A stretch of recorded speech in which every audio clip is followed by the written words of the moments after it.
আমরা এবার আলোচনা করব আলোর প্রকৃতি নিয়ে।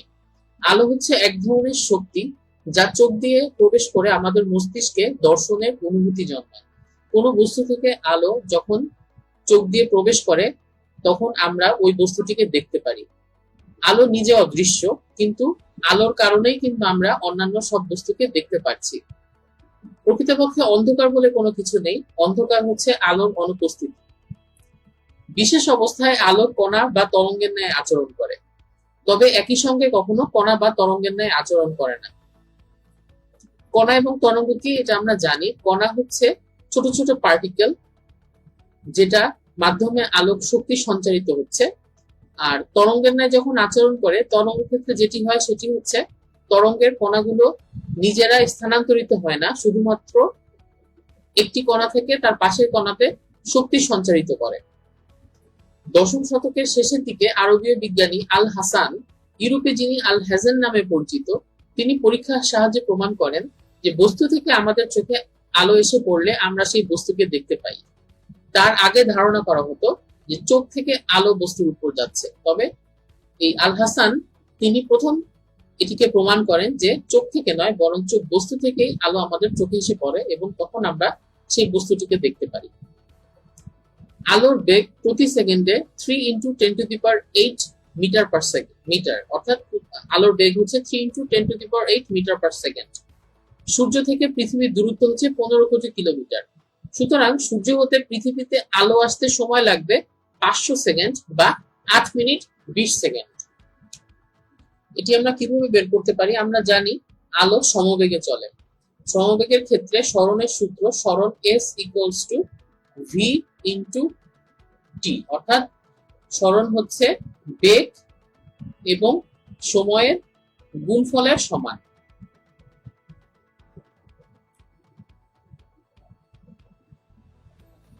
এখন তাহলে সূর্য থেকে পৃথিবীতে আসতে আলোর 15 কোটি কিলোমিটার দূরত্ব অতিক্রম করতে হবে, আর আলোর বেগ হচ্ছে প্রতি সেকেন্ডে 3 × 10⁸ মিটার। তাহলে আমাদের দরকার হচ্ছে আমাদের সূর্য থেকে পৃথিবীতে আলো আসতে কত সময় প্রয়োজন। তাহলে এখান থেকে আমরা সময় t = আমরা পাচ্ছি s/v। s হচ্ছে 15 কোটি কিলোমিটার, অর্থাৎ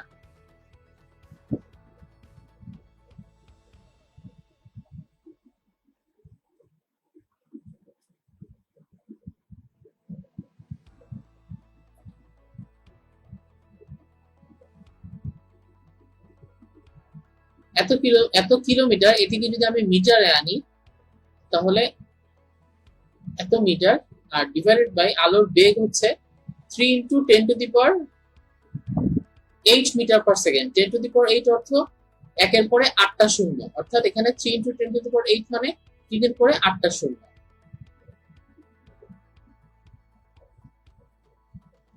তাহলে আমরা এখান থেকে পাচ্ছি এই 8টা শূন্য এবং এই 8টা শূন্য বাদ, তাহলে এখানে থাকে 3 × 5 = 15, অর্থাৎ 500 সেকেন্ড।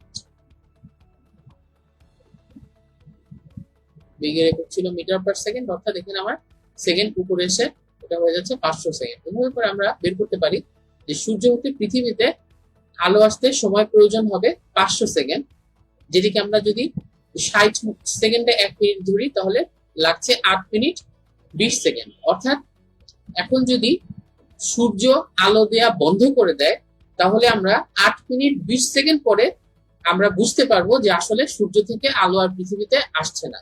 অর্থাৎ সূর্য যদি এখন আলো দেয়া বন্ধ করে দেয়, আমাদের 500 সেকেন্ড বা 8 মিনিট 20 সেকেন্ড পরে আমরা বুঝতে পারবো যে সূর্য থেকে আর পৃথিবীতে আলো আসছে না। আলো শূন্য স্থানে 3 × 10⁸ মিটার পার সেকেন্ড বেগে চলে। শূন্যস্থানের মধ্যে কোনো বস্তুই আলোর চেয়ে বেশি বেগে চলতে পারে না। এখন পর্যন্ত বিজ্ঞানীদের এমন কোনো বস্তু আবিষ্কার করতে পারেনি যেটি আলোর চেয়ে বেশি বেগে চলে। এই 3 × 10⁸ মিটার পার সেকেন্ডকে আমি যদি মাইলে নিয়ে যাই তাহলে সেটি হবে 1,86,000 মাইল পার সেকেন্ড। আর যদি কিলোমিটারে নিয়ে যাই তাহলে 3 lakh kilometre per second. But এত কিছু মনে রাখার দরকার নেই। আমরা ভৌত পদার্থের পরিমাপ, সেইখানে আমরা পড়েছি কিভাবে আমরা কিলোমিটার থেকে মাইলে কনভার্ট করতে পারি। কাজেই আসলে আমাদের একটি মনে রাখাই যথেষ্ট, 3 × 10⁸ মিটার পার সেকেন্ড, এটি হচ্ছে আলোর বেগ। সব তাড়িৎচুম্বক তরঙ্গের বেগ শূন্যের মধ্যে একই এবং তা সেকেন্ডে 3 × 10⁸ মিটার পার সেকেন্ড অর্থাৎ আলোর বেগের সমান। এই তাড়িৎচুম্বক তরঙ্গগুলো হচ্ছে যেমন তাপ তরঙ্গ, বেতার তরঙ্গ, এক্স-রে রশ্মি, তারপর অতিবেগুনি রশ্মি, গামা রশ্মি, অর্থাৎ এই তাড়িৎচুম্বক তরঙ্গগুলোর বেগ আলোর বেগের সমান এবং তারা আলোর বেগের সমান বেগে তারা চলাচল করে থাকে শূন্য মাধ্যমে। এখন আমরা আলোচনা করব আলোকবর্ষ কি। আলোকবর্ষের নামের সাথে বছর থাকলেও এটি কিন্তু কোনো সময় নয়, বরঞ্চ এটি হচ্ছে দূরত্ব। আলোক বর্ষ, এটিকে আমরা যদি ভাগ করি আমরা দুটি অংশ পাবো, একটি হচ্ছে আলোক, একটি হচ্ছে বর্ষ। আলোকবর্ষ অর্থ হচ্ছে এক বছর সময়ে আলো যতটুকু দূরত্ব অতিক্রম করে তাকে আমরা বলবো এক আলোকবর্ষ। বাংলাদেশে অনেক পুরাতন একটা ব্যান্ড ছিল, অনেক জনপ্রিয়। সেই ব্যান্ডের নাম হচ্ছে মহিনের ঘোড়াগুলি। সেই ব্যান্ডের একটা গান ছিল, সেই গানের একটা লাইন ছিল, ভেবে দেখেছে কি তারারাও যত আলোকবর্ষ দূরে, তুমি আর আমি যাই ক্রমে সরে সরে। অর্থাৎ সেখানে যেটি বোঝানো হচ্ছিল সেটি হচ্ছে প্রেমিক এবং প্রেমিকা দুজন দুজনের থেকে অনেক দূরে সরে যাচ্ছে, আলোকবর্ষ পরিমাণ দূরে সরে যাচ্ছে। আলোকবর্ষ এবং আমরা যখন একইভাবে আমরা যখন স্পেসে বিভিন্ন জিনিসের মধ্যে দূরত্ব নির্ণয় করার চেষ্টা করি, যেমন আমাদের গ্যালাক্সি থেকে অন্য একটি গ্যালাক্সির দূরত্ব কত, দূরত্বগুলো আসলে কিলোমিটার বা মিটার এগুলোতে মেজার করা সম্ভব হয় না, দূরত্বগুলো এত বেশি থাকে। এই কারণে তখন আমরা আলোকবর্ষে দূরত্বগুলো মেজার করি। এখন আমরা দেখব এক আলোকবর্ষ সমান কত কিলোমিটার। তাহলে আলো এক বছরে যে পরিমাণ দূরত্ব অতিক্রম করে তাকে আমরা বলছি আলোকবর্ষ। তাহলে আমরা দূরত্বের সূত্র আমরা জানি s = v/t, যেহেতু আলো সমবেগে চলে। আলোর বেগ হচ্ছে 3 × 10⁸। আর এক বছরে কত সেকেন্ড থাকে সেটি আমরা বের করব।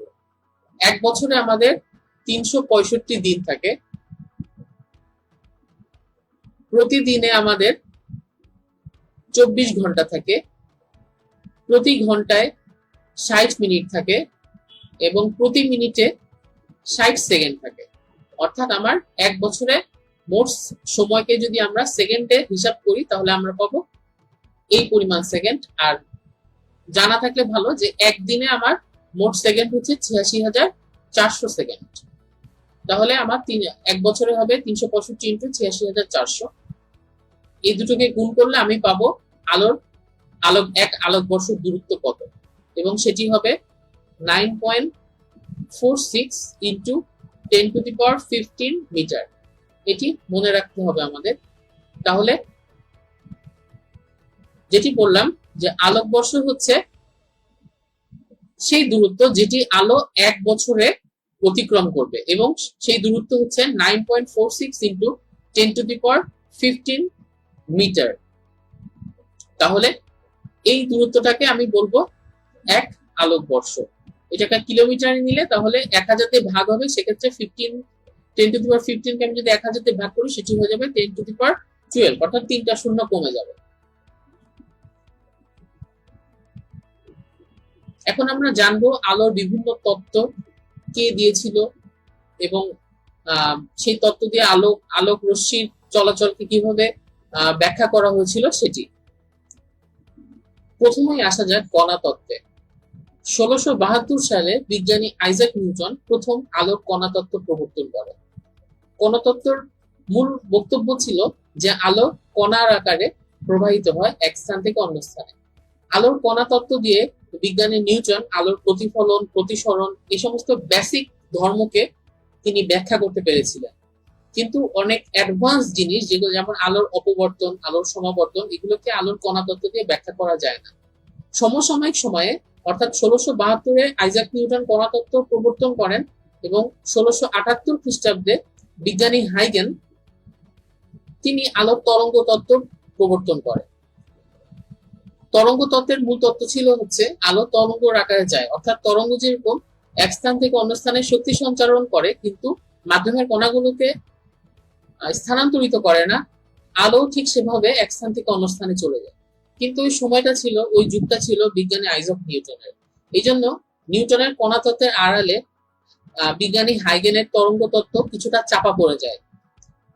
কিন্তু পরবর্তীতে বিজ্ঞানীরা আস্তে আস্তে গবেষণা করে দেখেন আসলে নিউটনের কণা তত্ত্বই ভুল ছিল, হাইগেনের তরঙ্গ তত্ত্বের সাথে আধুনিক তত্ত্বের অনেক মিল আছে। 1864 সালে বিজ্ঞানী ম্যাক্সওয়েল তিনি প্রথমে দেখান যে আলো হচ্ছে এক ধরনের তড়িৎচুম্বক তরঙ্গ, এবং তারপরে 1900 সালে ম্যাক্স প্ল্যাঙ্ক তিনি বলেন যে তড়িৎচুম্বক তরঙ্গ কখনো সরাসরি আসতে পারে না, সেটি প্যাকেট আকারে আসে, অর্থাৎ গুচ্ছাকারে আকারে আসে।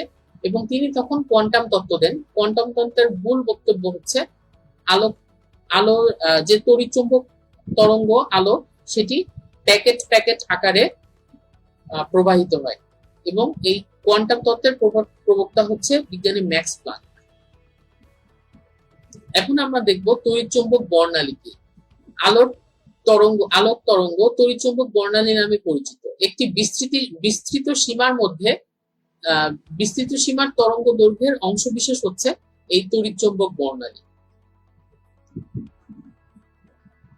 এই তড়িৎচুম্বক বর্ণালীতে যে সমস্ত আলোক রশ্মি আছে বা যে সমস্ত অন্যান্য রশ্মি আছে সবারই কিছু কমন বৈশিষ্ট্য থাকে এবং সবারই নির্দিষ্ট বেগে অর্থাৎ আলোর বেগে সঞ্চালিত হয়।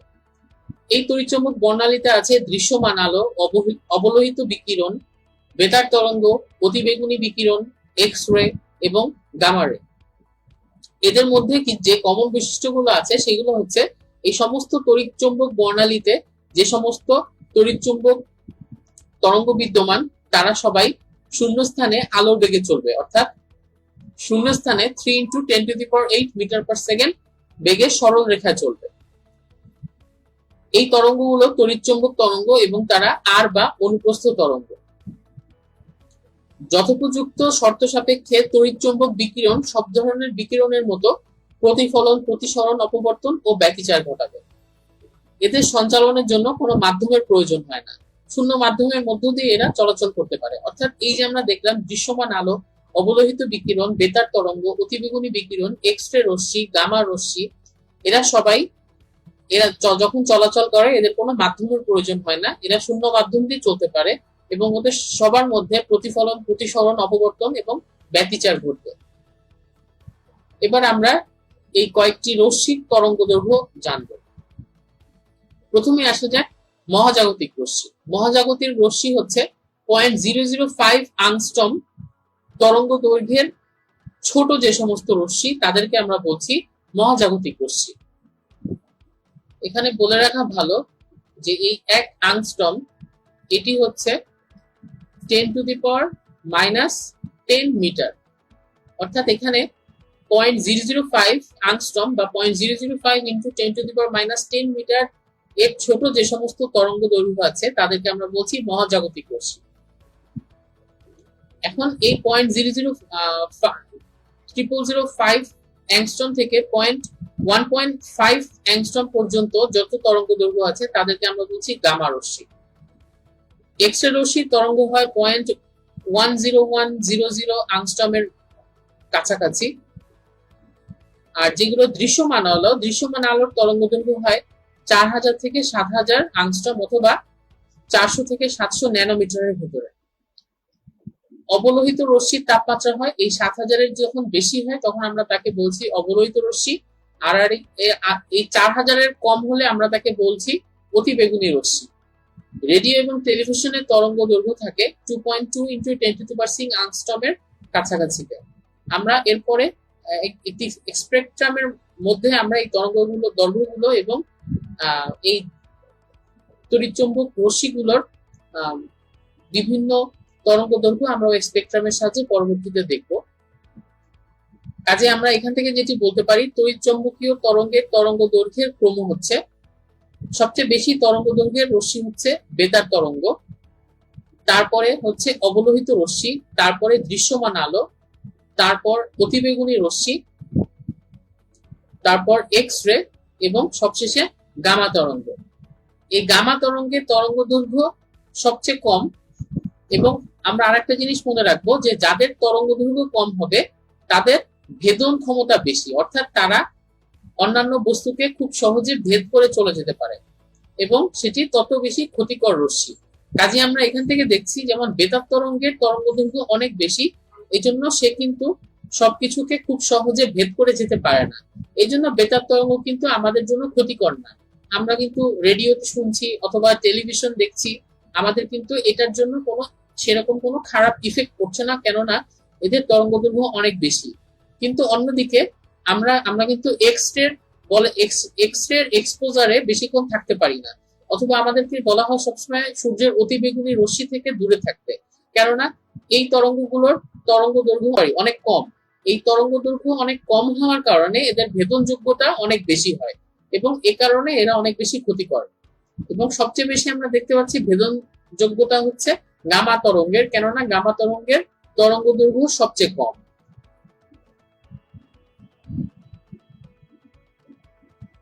এবার আমরা সবচেয়ে ক্ষতিকর গামা রশ্মি সম্পর্কে জানবো। বর্ণালীতে 10⁻11 মিটারের চেয়ে ছোট তরঙ্গ দৈর্ঘ্যের সকল বিকিরণ হচ্ছে গামা রশ্মি। সবচেয়ে ছোট তরঙ্গ দৈর্ঘ্যের রশ্মিকে আমরা বলছি গামা রশ্মি।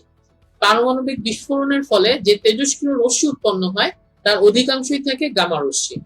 এই রশ্মির তরঙ্গ দৈর্ঘ্য ছোট হওয়ার কারণে এর ভেদনযোগ্যতা অনেক বেশি, এবং এ কারণে গামা রশ্মি অনেক ক্ষতিকর।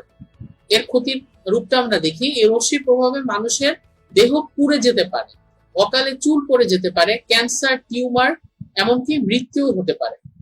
এই রশ্মির শক্তি দৃশ্যমান আলোর চেয়ে প্রায় 50,000 গুণ বেশি, অর্থাৎ দৃশ্যমান আলোর চেয়ে গামা রশ্মির শক্তি প্রায় 50,000 গুণ বেশি, এবং তার ভেদন ক্ষমতা অনেক বেশি হওয়ার কারণে, অর্থাৎ কোনো কিছুকে ভেদ করে যাওয়ার ক্ষমতা অনেক বেশি হওয়ার কারণে সেটি অনেক বেশি ক্ষতিকর হয়। এবার আমরা জানবো লেজার রশ্মি সম্পর্কে। লেজারের পূর্ণরূপ হচ্ছে light amplification by stimulated emission of radiation. কোনো বিশেষ পরমাণুকে ফোটন কণিকা দ্বারা উত্তেজিত করে আমরা লেজার রশ্মি তৈরি করতে পারি। এই লেজার রশ্মি অত্যধিক লক্ষ্যভেদী, সুসংহত, একক রঙের এবং তীব্র শক্তি সম্পন্ন একগুচ্ছ আলো। অনেক দূরত্ব অতিক্রম করার পরেও লেজার রশ্মির দিক বিচ্যুতি ঘটে না। লেজার রশ্মি সবসময় সরল পথে চলে, এদের দিক বিচ্যুতি ঘটে না। লেজার যন্ত্রের মাধ্যমে আলোক তরঙ্গকে কোনো স্ফটিকের মধ্য দিয়ে চালনা করা হলে উদ্দীপিত নিঃসরণ ঘটে এবং অতি শক্তিশালী সংসক্ত সুসংগত আলোক রশ্মি নিঃসরিত হয়। এই রশ্মির নাম লেজার রশ্মি। লেজার যন্ত্রের মাধ্যমে আমরা যদি কোনো স্ফটিকের মধ্যে আমরা আলোক তরঙ্গকে চালনা করি তখন আমরা লেজার রশ্মি পাবো। লেজার রশ্মি আবিষ্কার করেন বিজ্ঞানী মাইম্যান 1960 সালে, এবং লেজার রশ্মির এই লক্ষ্যভেদী, সুসংগত এবং সবসময় সরল রেখা চলার যে প্রবণতা, এটির কারণে লেজার রশ্মি দিয়ে আমরা অনেক ধরনের কাজ করতে পারি। এর মধ্যে একটি উল্লেখযোগ্য কাজ হচ্ছে পৃথিবী থেকে চাঁদের দূরত্ব নির্ণয়। পৃথিবী থেকে চাঁদের দূরত্ব নির্ণয়ের সময় এই লেজার রশ্মি ব্যবহার করা হয়ে থাকে। এবার আমরা জানবো বেতার তরঙ্গ সম্পর্কে। বেতার তরঙ্গ দৈর্ঘ্য কিন্তু সবচেয়ে বেশি ছিল, এবং এই কারণে এর ভেদনযোগ্যতাও কম ছিল এবং এটি ক্ষতিকারকও ছিল না। 10⁻⁴ মিটারের অধিক এবং 5 × 10⁴ মিটার পর্যন্ত, অর্থাৎ 10⁻⁴ থেকে 5 × 10⁴ মিটার এর এই লিমিটের ভেতরে, অর্থাৎ 10⁻⁴ থেকে 5 × 10⁴ মিটার তরঙ্গ দৈর্ঘ্যের মাঝখানে যে সমস্ত আমরা তরঙ্গ পাবো সেগুলোকে আমরা বলছি বেতার তরঙ্গ। সবচেয়ে বড় তরঙ্গ দৈর্ঘ্যের বিকিরণ হচ্ছে বেতার তরঙ্গ। বেতার তরঙ্গ অ্যান্টেনা দ্বারা বিকীর্ণ এক ধরনের তাড়িৎ শক্তি, যা মুক্ত স্থানে তড়িৎচুম্বক তরঙ্গ হিসাবে সঞ্চালিত হয়ে থাকে। বেতার মিডিয়াম ওয়েভ বা শর্ট ওয়েভে এই সমস্ত আমরা তরঙ্গ ব্যবহার করে থাকি, যেগুলো আর টেলিভিশনের জন্য যে শর্ট ওয়েভ ব্যবহার করা হয় তার দৈর্ঘ্য মাত্র কয়েক সেন্টিমিটারের মতো। বেতার তরঙ্গকে কয়েক ভাগে ভাগ করা যায়: মাইক্রোওয়েভ, রাডার তরঙ্গ এবং টেলিভিশন তরঙ্গ। এখন আমরা দেখব যে শর্ট ওয়েভ, মিডিয়াম ওয়েভ বা মাইক্রোওয়েভ এদের তরঙ্গ দৈর্ঘ্য কিরকম। বেতার তরঙ্গ আগেই বলেছি 10⁻⁴ থেকে 5 × 10⁻⁴ মিটার পর্যন্ত। এখন 10 থেকে 100 মিটারের মধ্যে যে তরঙ্গ দৈর্ঘ্যের বেতার তরঙ্গগুলো থাকে তাকে আমরা বলছি শর্ট ওয়েভ। আমরা একটি রেডিও কিনে আনলে আমরা দেখবো রেডিওর ভেতরে শর্ট ওয়েভ, মিডিয়াম ওয়েভ অর্থাৎ SW, MW এরকম অনেক কিছু লেখা থাকে। এটি হচ্ছে যেই যেই রেডিও স্টেশন থেকে আমি যত তরঙ্গ দৈর্ঘ্যের তরঙ্গকে রিলে করব, আমরা রেডিওতে সেই তরঙ্গ দৈর্ঘ্যের তরঙ্গ রিসিভ করব। অর্থাৎ আমি যদি একটি নির্দিষ্ট তরঙ্গ দৈর্ঘ্যের তরঙ্গ আমি এখান থেকে আমি রিলে করছি, ওই নির্দিষ্ট তরঙ্গ দৈর্ঘ্যের তরঙ্গ রিসিভারে যদি সেট করা থাকে, তাহলে আমি সেই তরঙ্গটি আমি শুনতে পারবো। অর্থাৎ এখানে যেটি বলতে চাচ্ছি যে আমি একটি শর্ট ওয়েভ আমি এখান থেকে রিলে করব এন্টিনা দিয়ে। আমি চাচ্ছি যে আমার দলের কেউ সেটি শুনতে পারুক। তাহলে আমি মনে করলাম যে 10.34 মিটার তরঙ্গ দৈর্ঘ্যে 10.34 মিটার তরঙ্গ দৈর্ঘ্যের বেতার তরঙ্গ আমি এন্টিনা থেকে রিলে করলাম। আর ওইদিকে আমার দলের কোন লোক সে রিসিভার নিয়ে বসে আছে, সে রিসিভারে যদি তরঙ্গ দৈর্ঘ্য রিসিভ করবে, সে রিসিভারে যদি 10⁻38 মিটারকে সেট করে রাখে, তাহলে 10⁻38 মিটার তরঙ্গ তার রিসিভারে এসে রিসিভ হবে এবং তখন সে আমার যে তথ্যটি আমি প্রেরণ করছি সেটি শুনতে পাবে। অর্থাৎ বেতার তরঙ্গ রিসিভ করতে হলে আমাকে ওই সিমিলার তরঙ্গ দৈর্ঘ্যটা আমাকে রিসিভারে সেট করে রাখতে হবে। এই জন্য আমরা দেখব যে আমাদের যে বিভিন্ন এফএম স্টেশন আছে তাদের কিন্তু বিভিন্ন ধরনের তাদেরকে বলে থাকে যে কত মেগাহার্জ কম্পাঙ্কে তারা তরঙ্গ প্রেরণ করছে। যেমন আমরা 89.6 মেগাহার্জ অথবা 96.4 মেগাহার্জ এই সমস্ত তরঙ্গ দৈর্ঘ্যের এ ধরনের কম্পাঙ্কের পরিমাণ দিয়ে থাকে এবং আমরা রেডিওতে যখন ওই পরিমাণে সেট করি তখন আমরা ওই মেগাহার্জের যে কম্পাঙ্কগুলো আসে সেগুলো শুনতে পারি। এভাবে করে আমরা বিভিন্ন রেডিও স্টেশনের প্রোগ্রাম আমরা টিউন করে আমরা বের করি এবং তখন আমরা শুনতে পারি। এরপর আসছি মিডিয়াম ওয়েভে। মিডিয়াম ওয়েভের তরঙ্গ দৈর্ঘ্য 200 মিটার থেকে 500 মিটার পর্যন্ত। এই লিমিটের ভেতরে যে সমস্ত তরঙ্গ থাকবে তাকে আমরা বলবো মিডিয়াম ওয়েভ। এরপর আছে মাইক্রোওয়েভ। 3 সেন্টিমিটার দৈর্ঘ্যের তরঙ্গকে বলা হচ্ছে মাইক্রোওয়েভ তরঙ্গ। এবার আমরা জানবো দৃশ্যমান আলো সম্পর্কে। আলো হচ্ছে এক ধরনের তাড়িৎ চুম্বক তরঙ্গ। এর তরঙ্গ দৈর্ঘ্য হচ্ছে 4 × 10⁻⁷ থেকে 7 × 10⁻⁷ মিটার পর্যন্ত। অর্থাৎ 400 থেকে 700 ন্যানোমিটার তরঙ্গ দৈর্ঘ্যের যে আলোক তরঙ্গগুলো থাকবে তাকে আমরা বলবো দৃশ্যমান আলো। আমরা যে আলোকে দেখি সেটি হচ্ছে দৃশ্যমান আলো। এই আলোকে যদি আমরা ভাঙি দৃশ্যমান আলোকে, তখন আমরা 7টি রং পাবো। সেটিকে আমরা যদি সিরিয়ালি সাজাই সেটি হবে বেগুনি, নীল, আসমানি, সবুজ, হলুদ, কমলা এবং লাল, অর্থাৎ বেনি, আসম, কলা। এই যে আমরা যে সাজিয়েছি তাদের মধ্যে বেগুনি আলোর তরঙ্গ দৈর্ঘ্য সবচেয়ে কম, আর লাল আলোর তরঙ্গ দৈর্ঘ্য হচ্ছে সবচেয়ে বেশি। লাল আলোর তরঙ্গ দৈর্ঘ্য সবচেয়ে বেশি,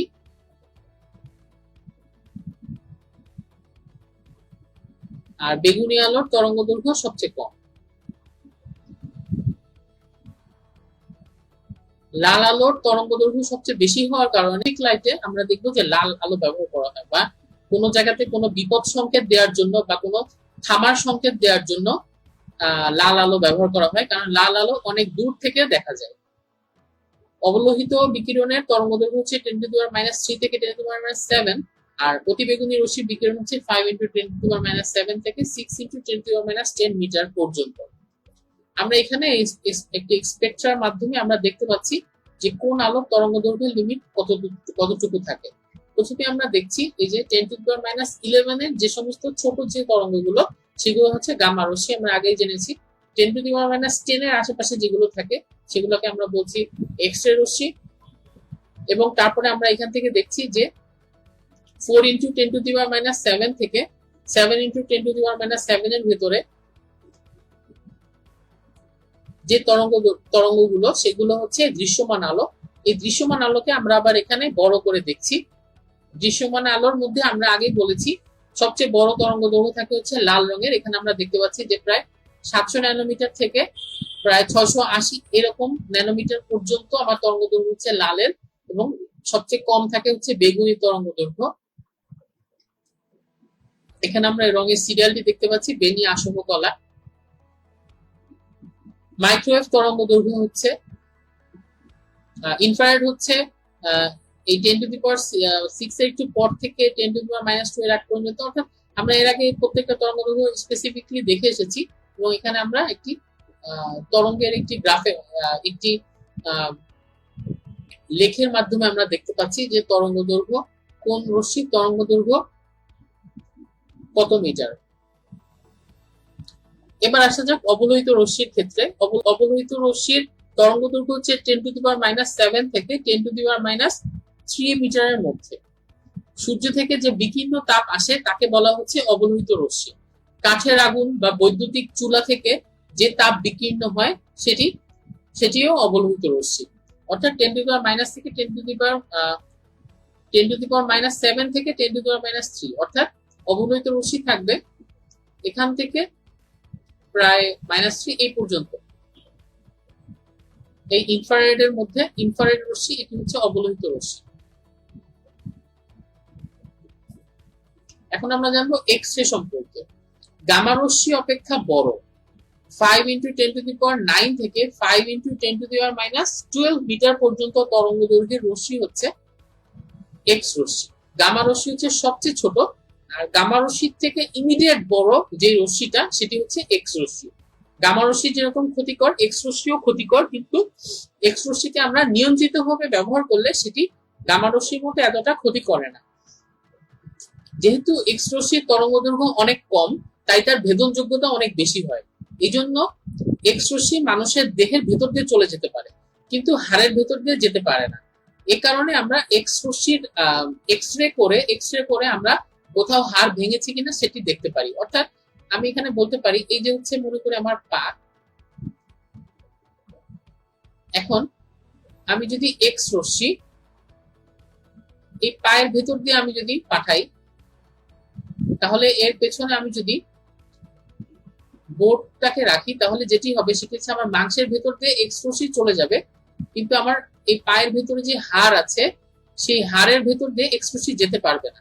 তখন সেই হাড়ের জায়গাটাতে আমি দেখবো যে এক্স রে রিপোর্টটা আমার কিরকম থাকে, যে আমার হাড়ের জায়গাটা সাদা থাকে, হাড়ের জায়গাটাতে থাকে সাদা, আর সেটি ছাড়া বাকি মাংসের জায়গাটাতে থেকে কালো। কেননা মাংসের ভিতর দিয়ে এক্স রশ্মি চলে যেতে পারে কিন্তু হাড়ের ভিতর দিয়ে যেতে পারে না, এই জন্য হাড়ের জায়গাটাতে আমরা সাদা দেখি। রঙিন টেলিভিশন হতে মৃদু এক্স রশ্মি বের হয়। আবার এক্স রশ্মির আগে বলেছি ভেদন ক্ষমতা বেশি, এজন্য এক্স রশ্মি দিয়ে হাড়ের ভাঙা অংশ বা ফাটল অথবা টিউমারের উপস্থিতি আমরা নির্ণয় করতে পারি। এবার আমরা জানবো ক্ষতিকর অতিবেগুনি রশ্মি সম্পর্কে। বর্ণালীতে 5 × 10⁻7 মিটার থেকে 6 × 10⁻10 মিটার তরঙ্গ দৈর্ঘ্যের রশ্মি হচ্ছে অতিবেগুনি রশ্মি। এই রশ্মি ত্বকে ভিটামিন ডি তৈরিতে সাহায্য করে, কিন্তু বেশিক্ষণ এই রশ্মিতে থাকলে ক্ষতি হতে পারে, বিশেষ করে চোখের। এবার আমরা আলোচনা করব ফোটন নিয়ে। কোয়ান্টাম তত্ত্ব অনুসারে আলোক রশ্মি ক্ষুদ্র ক্ষুদ্র শক্তিগুচ্ছ তথা প্যাকেজ আকারে বিভিন্ন মাধ্যমে গমন করে থাকে। প্রত্যেক রঙের আলোর জন্য এই শক্তিগুচ্ছ বা প্যাকেজের একটি সর্বনিম্ন মান রয়েছে।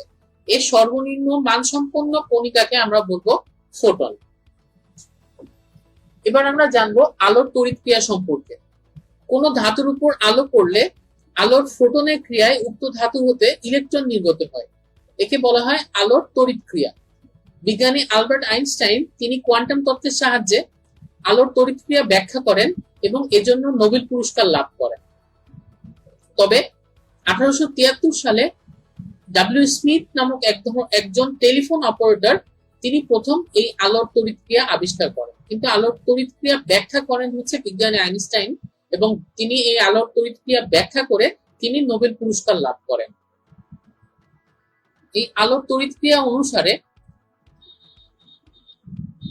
কোন ধাতুর উপর যদি সূর্যের আলো এসে পড়ে, তাহলে ওই ধাতুটিতে উত্তেজিত হয়ে সেটি ইলেকট্রন নির্গত করবে এবং তখন সেখানে তড়িৎ প্রবাহিত হবে। যদি আমার এফ কম্পাঙ্কের আলো কোন ধাতুর উপরে এসে পড়ে এবং এফ কম্পাঙ্কর আলো ধাতুর উপরে এসে পড়ার কারণে যদি আমার ই বিভবের তড়িৎচালক শক্তি আমরা পেয়ে থাকি, তাহলে সেই ই ইকুয়ালস টু হবে এইচ ইন্টু এফ। এই এইচ কে বলা হয় প্লাঙ্কের ধ্রুবক।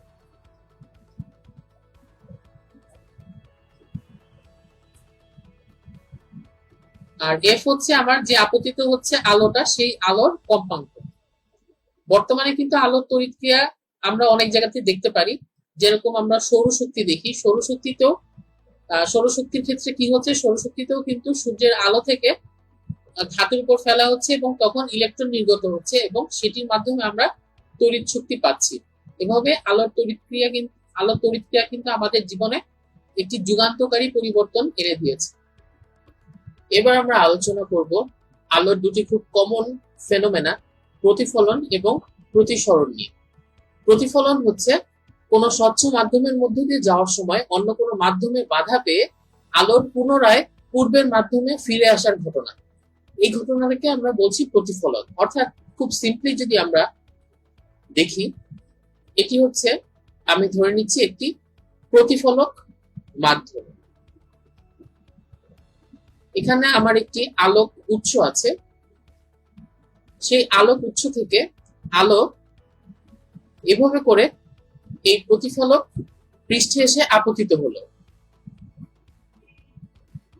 যেহেতু এটি একটি স্বচ্ছ মাধ্যম ছিল আর প্রতিফলক পৃষ্ঠ এটি অস্বচ্ছ মাধ্যম, এখান থেকে আলো প্রতিফলিত হবে।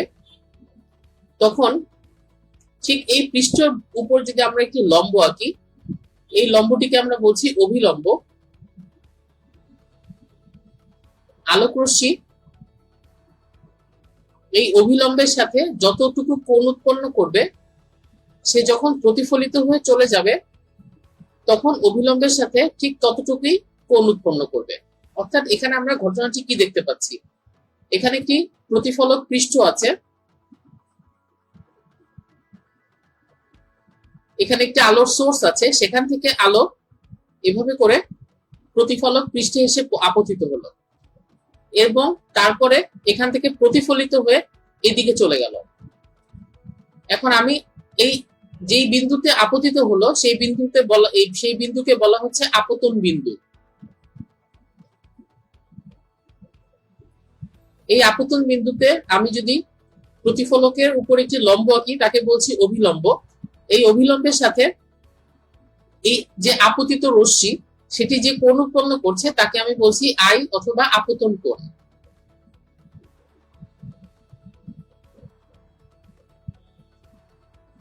এবং এখানে যে প্রতিফলিত রশ্মি চলে যাচ্ছে সে অভিলম্বের সাথে যে কোণ উৎপন্ন করছে সেটিকে আমি বলছি প্রতিফলন কোণ, আর অথবা প্রতিফলন কোণ।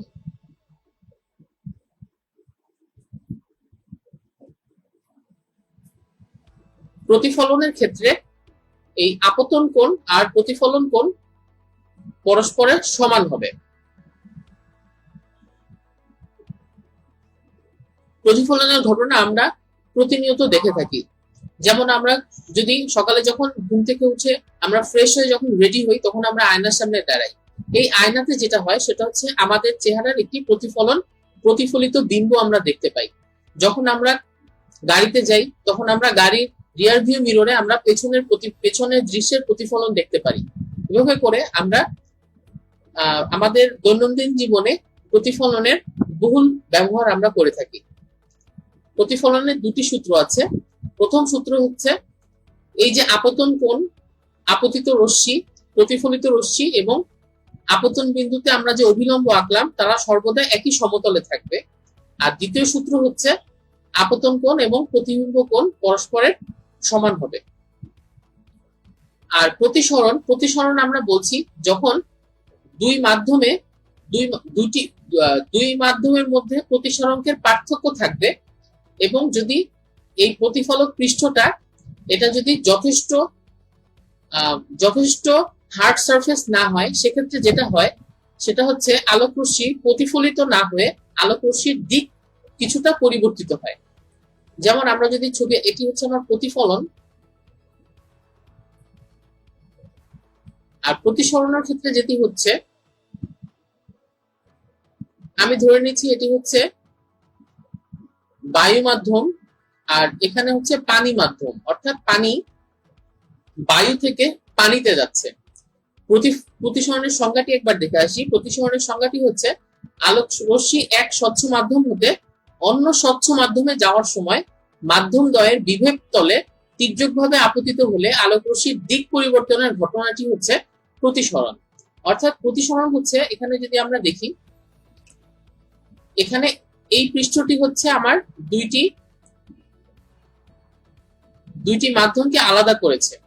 আমি এখানে বায়ুর প্রতিসরাঙ্ক ধরছি mu of a for air, আর পানির প্রতিসরাঙ্ককে আমি ধরছি মিউ অফ ডাব্লিউ। এদের দুজনের প্রতিসরাঙ্ক আলাদা। আমরা এটা জানি যে বায়ু এবং পানি উভয় প্রতিসরাঙ্ক আলাদা, কারণ এদের ঘনত্ব আলাদা। বায়ুর ঘনত্ব খুবই কম, পানির ঘনত্ব কিন্তু বেশি। তা আমাদের এখানে আমি প্রথমে যেটি করছি, এই মাধ্যমের বিভব তলে আমি একটি লম্ব আঁকছি। এবার আমি এখানে একটি লাইটের সোর্স দিচ্ছি। আমি মনে করছি এই লাইটের সোর্স থেকে এভাবে করে লাইট এসে, এটি একটি সরল রেখা হবে, এখানে একটু বাঁকা হয়ে গেছে, বাট এটি আসলে সরল রেখা হবে। সরল রেখায় মাধ্যমের বিভব তলে আপতিত হলো। এখন যদি দুটি মাধ্যম সমান থাকতো, আমরা জানি আলো সরল রেখা যায়, তাহলে এই মাধ্যমে পড়ার পরে আলো যেটি করতো সেটি হচ্ছে আলো এই দিকে চলে যেত। কিন্তু যেহেতু দুই মাধ্যমের ঘনত্ব আলাদা, অর্থাৎ দুই মাধ্যমের প্রতিসরাঙ্ক আলাদা, কাজেই আলোক রশ্মি যেটি করে সেটি হচ্ছে এভাবে করে সরাসরি না গিয়ে আলোক রশ্মি কিছুটা বেঁকে যায়। যদি যেই মাধ্যম থেকে আসছে সেই মাধ্যমের তুলনায় যেই মাধ্যমে যাচ্ছে তার ঘনত্ব বেশি হয়, তাহলে আলো এই অভিলম্বের দিকে বেঁকে যাবে। অর্থাৎ প্রতিসরণের ঘটনাটি যেটি হচ্ছে, আলোক রশ্মি এক স্বচ্ছ মাধ্যম, এখানে বায়ু একটি স্বচ্ছ মাধ্যম, আবার পানিও একটি স্বচ্ছ মাধ্যম, এক স্বচ্ছ মাধ্যম থেকে অন্য স্বচ্ছ মাধ্যমে যখন যাবে, তখন এই বিভব তলে আপতিত হওয়ার পরে সেটি যেদিকে যাওয়ার কথা সেদিকে না গিয়ে আলোক রশ্মি কিছুটা বেঁকে যাচ্ছে। এই আলোক রশ্মির বেঁকে যাওয়ার ঘটনাটাকে বলা হচ্ছে প্রতিসরণ। প্রতিসরণ আমরা প্রতিনিয়ত বিভিন্ন জায়গাতে দেখে থাকি। যেমন আমরা যদি পানির ভেতরে হাত ডুবাই এবং তারপরে আমরা উপর থেকে যদি আমার হাতটাকে দেখি, আমার মনে হবে হাতের যে অবস্থান তার থেকে হাত কিছুটা উপরে চলে এসেছে। এরকম ভাবে মরুভূমিতে মরীচিকা দেখা, অথবা প্রচন্ড রোদের ভেতরে রাস্তাকে দূর থেকে ভেজা মনে হওয়া, এই ধরনের অনেক ঘটনা এই প্রতিসরণের কারণে হয়ে থাকে। তাহলে আমরা এখানে প্রতিসরণের দুটি ঘটনা দেখছি। একটি হচ্ছে, যদি এখানে আমরা দেখতে পাচ্ছি বায়ু হচ্ছে একটি হালকা মাধ্যম, আর পানি হচ্ছে বায়ুর তুলনায় ভারী মাধ্যম। আলোক রশ্মি যদি হালকা থেকে ভারীতে যায়, তাহলে আলোক রশ্মি যাওয়ার কথা ছিল এদিকে, কিন্তু যেহেতু এই মাধ্যমে ঘনত্ব বেশি হওয়ার কারণে সে এদিকে না গিয়ে সে কিছুটা অভিলম্বের দিকে বেঁকে আসলো। আর ঘটনাটি যদি উল্টা হতো, অর্থাৎ আলোক রশ্মি যদি ভারী মাধ্যম অর্থাৎ পানি থেকে বায়ুতে আসতো,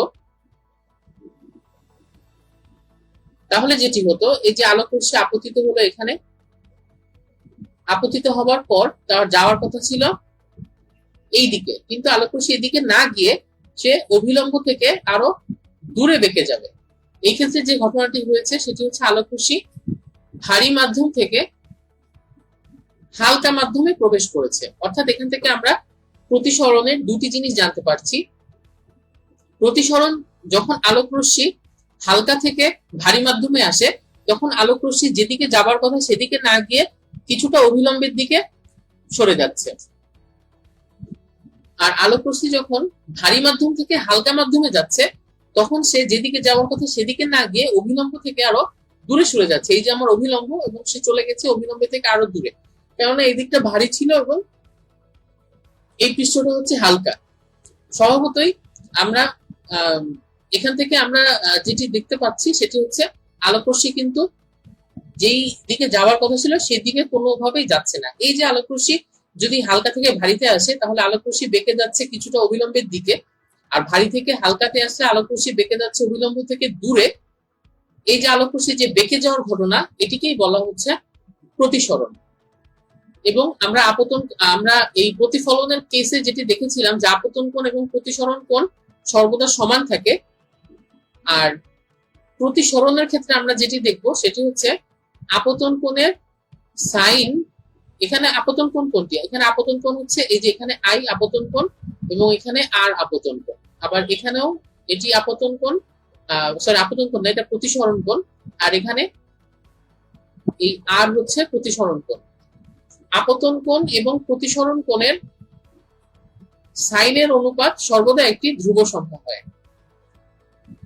এই ধ্রুব সংখ্যাকে মাধ্যমের প্রতিসারাঙ্ক বলে, যাকে মিউ দ্বারা প্রকাশ করা হয়। অর্থাৎ এখান থেকে আমরা আরেকটি জিনিস জানতে পারছি, সেটি হচ্ছে প্রতিসরাঙ্ক কি। প্রতিসরাঙ্ক হচ্ছে কোন মাধ্যমে আলো আপতিত হবার পর সেখানে যদি প্রতিসরণ হয়, তাহলে ওই আপতন কোণের সাইন এবং প্রতিসরণ কোণের সাইনের অনুপাতকে আমরা বলছি প্রতিসরাঙ্ক। এটিকে মিউ দ্বারা প্রকাশ করা হচ্ছে। এখন আমরা দেখব প্রতিফলক পৃষ্ঠ কাকে বলে। প্রতিফলক পৃষ্ঠ হচ্ছে আলোক রশ্মি যে পৃষ্ঠ থেকে বাধা পেয়ে প্রতিফলিত হচ্ছে তাকে আমরা বলছি প্রতিফলক পৃষ্ঠ।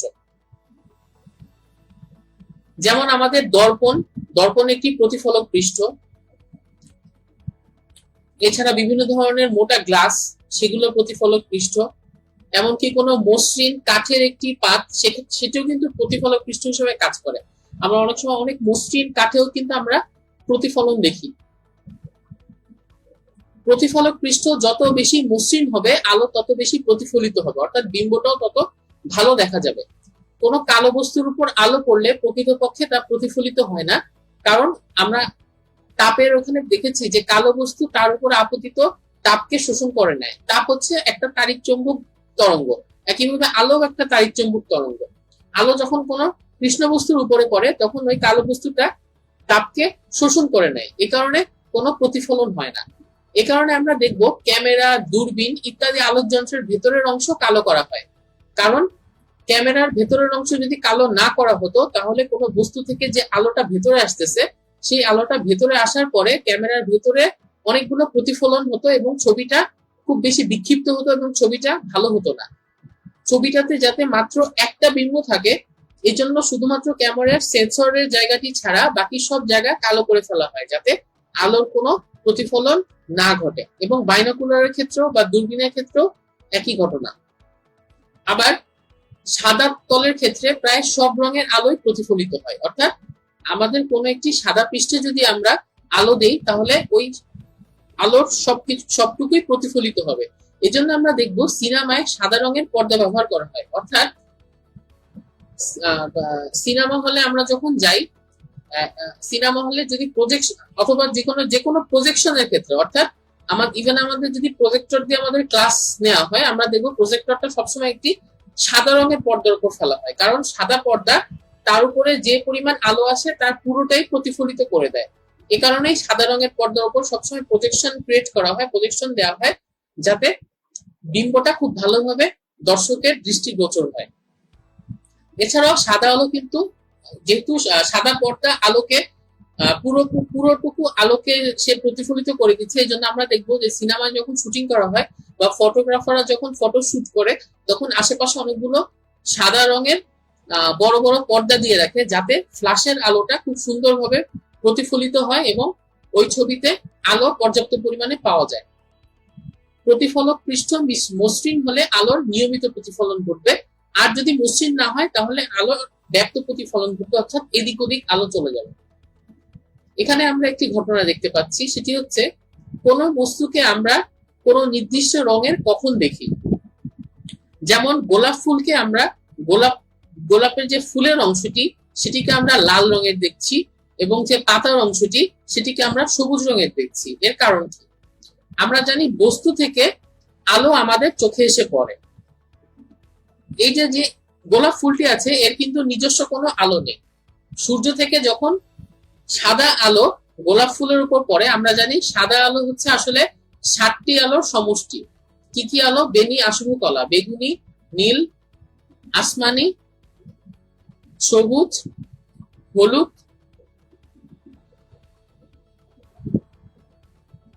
কমলা এবং লাল। এই 7টি রঙের সমন্বয়ে সাদা রং গঠিত। সূর্য থেকে যখন সাদা রং এই গোলাপ ফুলের উপর পড়ে, তখন এই গোলাপ ফুল লাল আলো ছাড়া বাকি সব আলো শোষণ করে নেয় এবং লাল আলোকে সে প্রতিফলন করে। এই কারণে মানুষের চোখে যখন সেই লাল আলোটি আসে, তখন সেটি আমরা ওই ফুলের অংশটি লাল হিসাবে দেখি। আবার এই পাতার উপর যখন সাদা আলো পড়ে, পাতা সবুজ আলো ছাড়া বাকি সব আলোকে শোষণ করে নেয়। এ কারণে পাতাটা যখন আলো বিকিরিত করে, আমাদের চোখে যখন পাতা থেকে আলো আসে, তখন আমরা শুধু সবুজ আলোটি দেখি। সবুজ বর্ণের তরঙ্গ দৈর্ঘ্যের সমান তরঙ্গটি আমাদের চোখে আসে, এ কারণে আমরা সবুজ আলো দেখি। অর্থাৎ যে বস্তু যেই রংগুলো শোষণ করে, সেই রংগুলো আমরা দেখতে পাবো না। যেমন গোলাপ ফুলের যে ফুলের অংশটা, সেটি লাল ছাড়া বাকি সব বর্ণালী শোষণ করে নেয়, শুধু লালটি শোষণ করে না। এই জন্য আমরা গোলাপ ফুলকে লাল দেখি, কারণ গোলাপ ফুল থেকে শুধুমাত্র লাল বর্ণের আলোই আমাদের চোখে ঢুকতে পারে, বাকিগুলো গোলাপ ফুল শোষণ করে নেয়। এ কারণেই আমরা বিভিন্ন জিনিসের বিভিন্ন বর্ণ দেখি। এবার আমরা জানবো দর্পণ সম্পর্কে। দর্পণ এটি হচ্ছে আয়না, এটি আমরা সবাই দেখেছি, সবাই ব্যবহার করি প্রতিদিন। যে মসৃণ তলে আলোর নিয়মিত প্রতিফলন ঘটে তাকে বলা হচ্ছে দর্পণ। দর্পণ হচ্ছে দুই ধরনের, একটি সমতল এবং আরেকটি হচ্ছে গোলীয়। সমতল দর্পণ কোনগুলো? আমাদের বাসায় নর্মাল যে দর্পণগুলো থাকে, অর্থাৎ ওই দর্পণকে আমরা যদি সাইড থেকে দেখি, দর্পণটি দেখতে হবে এরকম।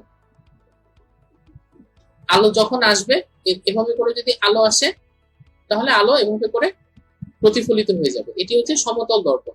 আর গোলীয় দর্পণ হচ্ছে, আমরা যদি গোলীয় দর্পণের সাইড থেকে দেখি, আমরা দেখব গোলীয় দর্পণ এরকম হচ্ছে, অর্থাৎ গোলীয় দর্পণের পৃষ্ঠ এরকম কার্ভেচার থাকছে পৃষ্ঠে। গোলীয় দর্পণের উদাহরণ যেমন হচ্ছে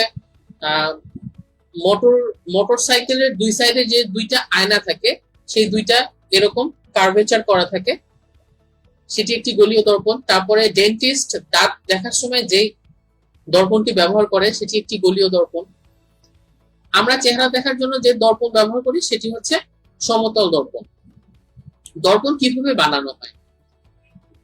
কাচের একদিকে সিলভার ধাতুর প্রলেপ দিয়ে দর্পণ তৈরি করা হয়, এটিকে সিলভারিং বলা হয়। অর্থাৎ দর্পণের এক সাইডে থাকে কাচ এবং অন্য সাইডে সিলভার দেওয়া হয়, অন্য সাইডে সিলভারিং করা হয় এবং এভাবে করে দর্পণ তৈরি করা হয়। তাহলে সিলভারিং কি? সিলভারিং হচ্ছে কাচের একদিকে সিলভার ধাতুর প্রলেপ দিয়ে তাকে দর্পণ হিসেবে তৈরি করাটাই হচ্ছে সিলভারিং করা। সমতল দর্পণে নিজের পূর্ণ চেহারা দেখতে হলে দর্পণের দৈর্ঘ্য দর্শকের দৈর্ঘ্যের অর্ধেক হওয়া প্রয়োজন। এবার আমরা দেখব সমতল দর্পণের ব্যবহার কি। যেমন আমাদের চেহারা দেখার আয়নায় আমরা সমতল দর্পণ ব্যবহার করি। চোখের ডাক্তারগণ রোগীর দৃষ্টিশক্তি পরীক্ষা করার জন্য বর্ণমালা পাঠের ক্ষেত্রে যে আয়নাটি দেখায়, সেটি সমতল দর্পণ। এছাড়া পেরিস্কোপ তৈরিতে, পাহাড়ি রাস্তার বাঁকে দুর্ঘটনা এড়াতে বিভিন্ন আলোকীয় যন্ত্রপাতি যেমন টেলিস্কোপ, ওভারহেড প্রজেক্টর ইত্যাদি নির্মাণে, নাটক, চলচ্চিত্র ইত্যাদি শুটিং এর ক্ষেত্রে কোন স্থানের ঔজ্জ্বল্য বৃদ্ধিতে আমরা সমতল দর্পণ ব্যবহার করে থাকি। আর যেটি হচ্ছে গোলীয় দর্পণ, গোলীয় দর্পণ হচ্ছে আবার দুই ধরনের, একটি অবতল দর্পণ আর একটি হচ্ছে উত্তল দর্পণ।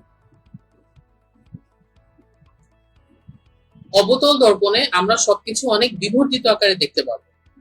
একটি অবতল দর্পণ, এটি দেখতে হচ্ছে অনেকটা এরকম। অর্থাৎ অবতল দর্পণ হচ্ছে ভেতরের দিকে কার্ভ করা। আলো অবতল দর্পণে এভাবে করে আসে এবং অবতল দর্পণ হচ্ছে সবকিছু অনেক বিবর্ধিত ভাবে আমরা দেখতে পাই। অবতল দর্পণের কয়েকটি ব্যবহার আমরা দেখব, যেমন মুখমণ্ডলের বিবর্ধিত এবং সোজা প্রতিবিম্ব তৈরি করে, যার কারণে রূপচর্চা বা দাড়ি কাটার সুবিধা হয়। এছাড়া ডেন্টিস্ট যারা, তারা অবতল দর্পণ ব্যবহার করে থাকে। প্রতিফলক হিসেবে টর্চ লাইট, স্টিমার বা লঞ্চের সার্চ লাইটে ব্যবহার করা হয়, যেহেতু এটি আপতিত আলোক রশ্মিকে বিবর্ধিত করে, তাহলে আমরা যদি সার্চ লাইটের মাথায় আমরা যদি অবতল দর্পণ ব্যবহার করি, তাহলে আমরা যতটুকু আলো দিব সেটিকে অবতল দর্পণ আরো বিবর্ধিত করে দিবে। অর্থাৎ সেক্ষেত্রে আমি অল্প পরিমাণ আলো দিয়ে আমরা অনেক বেশি আলো পাচ্ছি। এ কারণে টর্চ লাইট বা সার্চ লাইটে সবসময় অবতল দর্পণ ব্যবহার করা হয়। এছাড়াও রাডার বা টিভি সংকেত সংগ্রহে অথবা নাক কান গলা ইত্যাদি পরীক্ষাতে অবতল দর্পণ ব্যবহার করা হয়। অবতল দর্পণের ক্ষেত্রে আমরা দেখেছি কার্ভটা ভেতরের দিকে করা থাকে, আর উত্তল দর্পণের ক্ষেত্রে এই কার্ভটা করা থাকে এভাবে বাইরের দিকে। আমরা এখন উত্তল দর্পণ দেখব। উত্তল দর্পণের ক্ষেত্রে কার্ভটি এভাবে করে বাইরের দিকে থাকে। উত্তল দর্পণে এভাবে করে আলো আপতিত হয়। তাহলে উত্তল দর্পণ যেটি করে সেটি হচ্ছে সবকিছুকে অনেক ছোট করে নিয়ে আসে, অর্থাৎ সবকিছুকে অনেক ছোট করে কনফাইন করে সে আমাকে দেখাচ্ছে। আমি যখন গাড়ি চালাবো তখন কিন্তু আমার এমন একটা মিরর দরকার হবে যে পিছনের রাস্তার সবকিছুকে ছোট করে আমাকে দেখাবে, অর্থাৎ যে মিররে তাকালে আমি পুরো রাস্তার একটা ওভারঅল ভিউ পাবো।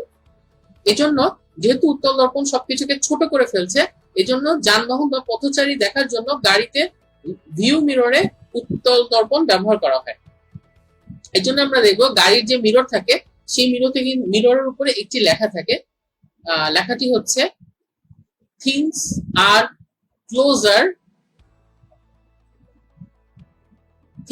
Closure than they appear. অর্থাৎ আমি ওই দর্পণে কোনো কিছুকে যত দূরে দেখছি আসলে জিনিসগুলো তার থেকে অনেক কাছে, কারণ যখন সবকিছুকে ছোট করে ফেলছে তখন আমার কাছে কিন্তু মনে হবে যে আমার পিছনে যে গাড়িটা আছে সেই গাড়িটা আমার থেকে অনেক দূরে আছে, কিন্তু আসলে না। আসলে গাড়িটা ছোট করে ফেলার কারণে আমরা গাড়িটাকে অনেক দূরে দেখছি। এটি হচ্ছে উত্তল দর্পণের বৈশিষ্ট্য। একইভাবে প্রতিফলক টেলিস্কোপে এছাড়া রাস্তার বাতির প্রতিফলক রূপে উত্তল দর্পণ ব্যবহার করা হয়। সিলভারিং সম্পর্কে আমরা আগেই জেনেছি। সিলভারিং হচ্ছে কাচের এক সাইডে সিলভার ধাতুর প্রলেপ লাগিয়ে দর্পণ তৈরি করার এই পদ্ধতিটাই হচ্ছে সিলভারিং। যে কোনো দর্পণে সিলভারিং করা হয়, সেটি সমতল হোক বা গলীয় হোক, সব দর্পণেই এক সাইডে কাচের পৃষ্ঠ থাকে এবং অন্য সাইডে সিলভারের পৃষ্ঠ থাকে। এবার আমরা আলোচনা করব লেন্স নিয়ে। দর্পণ যেরকম আলোকে প্রতিফলন করেছে, লেন্স হচ্ছে আলোকে প্রতিসরণ ঘটাবে, অর্থাৎ দর্পণের উপরে যখন আলো পড়েছে সেই আলোটা প্রতিফলিত হয়েছে, আর লেন্সের ভেতর দিয়ে আলো পাস করে যাবে, কিন্তু লেন্সের ভেতর দিয়ে আলো পাস করার সময় আলোর প্রতিসরণ ঘটবে। যেমন আমি আর এখানে প্রথমে বলে রাখি, লেন্স হচ্ছে দুই ধরনের, একটি হচ্ছে উত্তল লেন্স এবং আরেক ধরনের লেন্স হচ্ছে অবতল লেন্স। লেন্সের ক্ষেত্রে যখন আলো আসে তখন আলোটা দুই ভাবে প্রতিসরিত হয়। প্রথমে এই যেমন এখানে আমি দেখছি যে আলো এখানে আসলো, প্রথমে আলো এভাবে করে প্রতিসরিত হবে এবং তারপরে আলো ফাইনালি প্রতিসরিত হবে। কিন্তু আমরা যখন আলো ফাইনালি প্রতিসরিত হবে, কিন্তু আমরা যখন সাধারণত আঁকি তখন আমরা লেন্সের যে মধ্যভাগ সেই মধ্যভাগ থেকে একবারে প্রতিসরণ দেখাই সুবিধার জন্য। যেমন আমি এখানে উত্তল লেন্সের ক্ষেত্রে দেখছি, উত্তল লেন্সের ক্ষেত্রে এই উত্তল লেন্সে দুই প্রান্ত ভাগ শুরু হবে এবং মধ্যভাগ মোটা হবে, এটি হচ্ছে লেন্সের তল।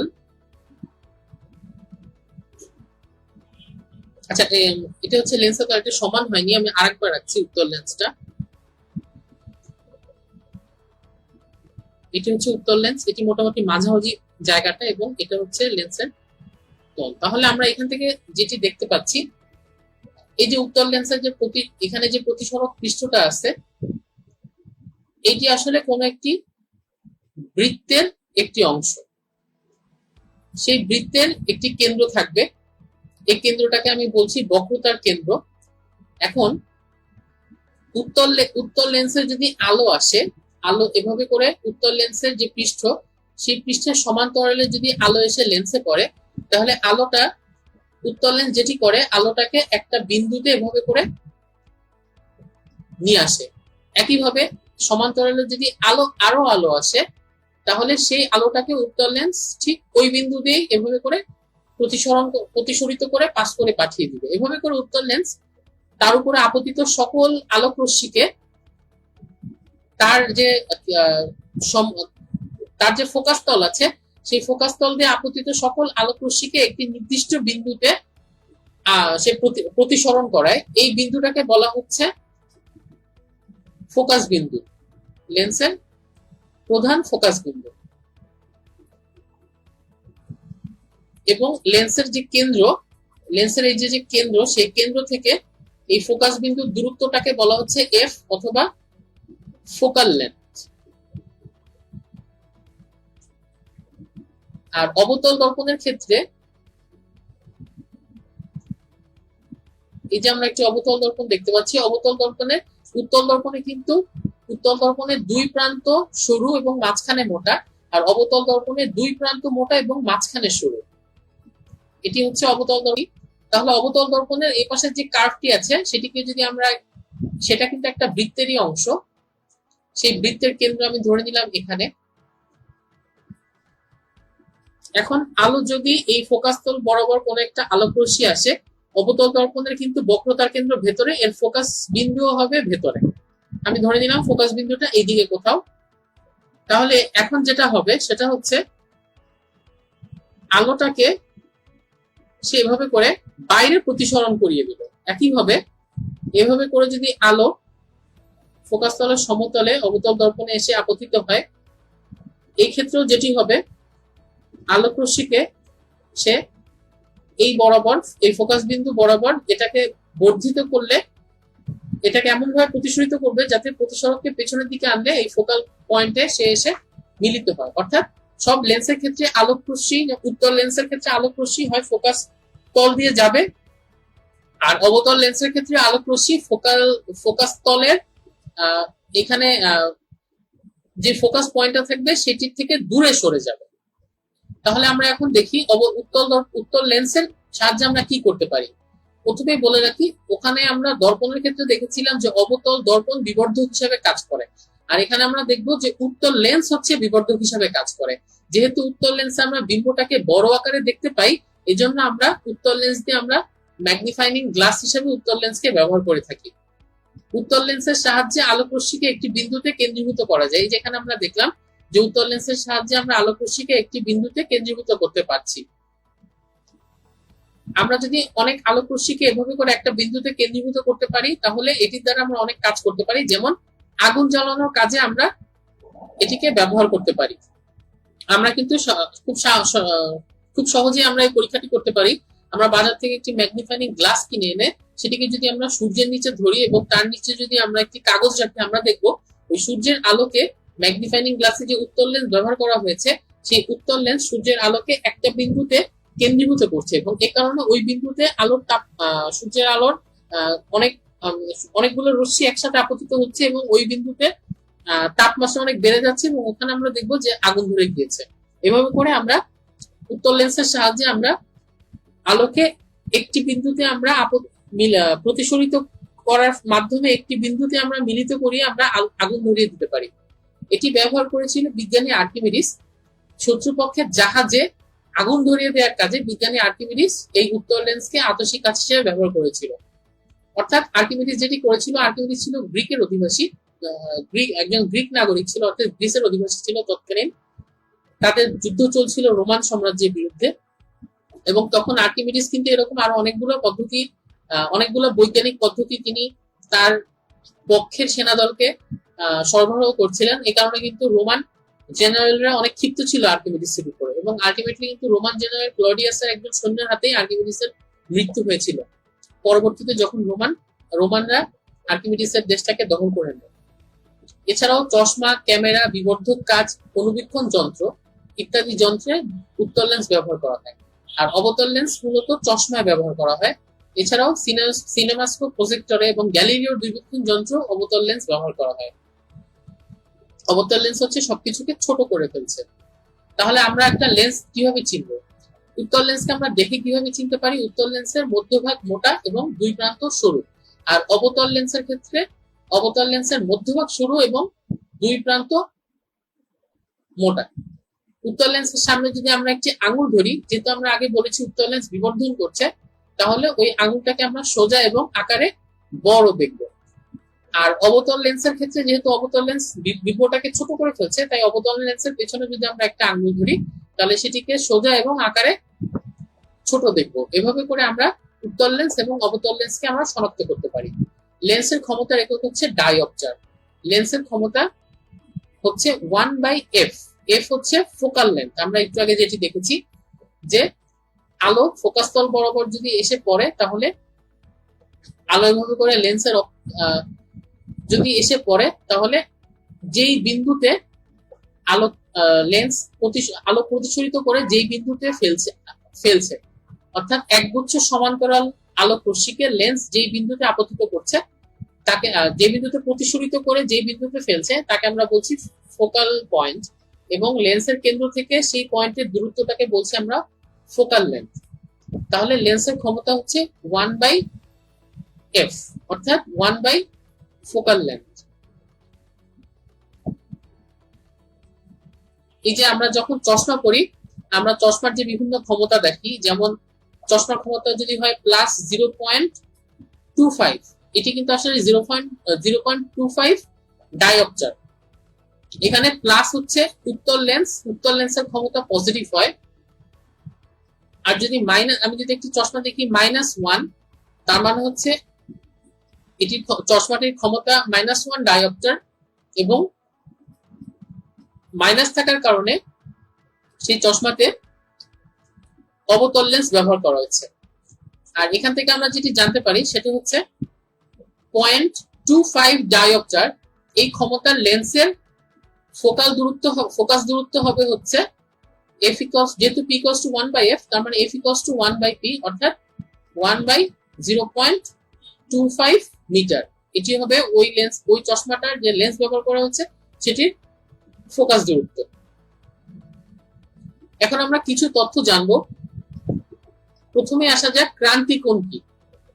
ক্রান্তিকোণ হচ্ছে আলোক রশ্মি যখন ঘন মাধ্যম থেকে হালকা মাধ্যমে প্রতিসরিত হয় তখন প্রতিসরিত মাধ্যমে অভিলম্ব থেকে আরো দূরে বেঁকে যায়, এটা আগে আমরা দেখিয়েছি।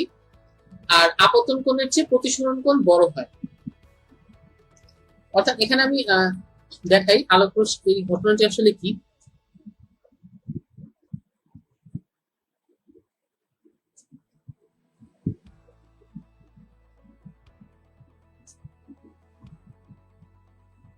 এটি হচ্ছে ঘন মাধ্যম, এটি হচ্ছে হালকা মাধ্যম। এখন আমি মনে করছি যে আলোক রশ্মি এভাবে করে এসে ঘন মাধ্যম থেকে হালকা মাধ্যমে আপতিত হলো, তাহলে আমরা জানি যে এটা হচ্ছে আলোক রশ্মির সাধারণ যে সরল রেখায় চললে যে দিকটি পেতাম সেই দিকটি। কিন্তু এখন আলোক রশ্মি কিন্তু এভাবে করে যাবে না, যেহেতু ঘন থেকে হালকাতে গিয়েছে। আমরা জানি আলোক রশ্মি ঘন থেকে হালকা মাধ্যমে গেলে সে অবিলম্ব থেকে আরো দূরে প্রতিসরিত হয়ে যাবে, এভাবে করে অবিলম্ব থেকে দূরে সরে যাচ্ছে। অর্থাৎ এখানে আমাদের যে আপতন কোণ আছে সে আপতন কোণের থেকে প্রতিসরণ কোণের মান অনেক বেশি হবে। এখন আলোক রশ্মি যদি আরো বেশি আপতন কোণে আপতিত হয়, যেমন এই কোণে এভাবে করে এই কোণে আপতিত হলো, তাহলে আলোক রশ্মি যাওয়ার কথা ছিল এই দিকে, কিন্তু যেহেতু সে ঘন থেকে হালকা মাধ্যমে যাচ্ছে সে প্রতিসরিত হয়ে এভাবে করে এদিকে চলে যাবে। এরকম করতে করতে যদি আরো বেশি কোণে আপতিত হতো তাহলে কিন্তু সে আর এভাবে করে প্রতিসরিত একদম এই বিভেদ তল বরাবর প্রতিসরিত হয়ে চলে যেত। অর্থাৎ আপতন কোণের মান বাড়ার সাথে সাথে প্রতিসরণ কোণের মান বাড়তে থাকে, কিন্তু একটা পর্যায়ে গিয়ে সর্বোচ্চ যেই কোণে আপতিত হলে প্রতিফলিত আলোক রশ্মি বিভেদ তল ঘেঁষে চলে যাবে আমরা তাকে বলবো হচ্ছে ক্রান্তিকোণ। অর্থাৎ ক্রান্তিকোণ হচ্ছে আলোক রশ্মি যখন ঘন মাধ্যম থেকে হালকা মাধ্যমে প্রতিসরিত হয় তখন আপতন কোণের সর্বোচ্চ যে মানে আপতন কোণের যে সর্বোচ্চ মানের জন্য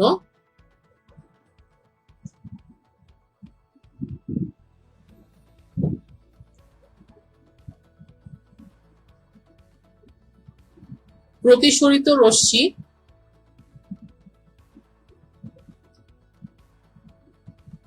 বিভেদ তল ঘেঁষে যায়।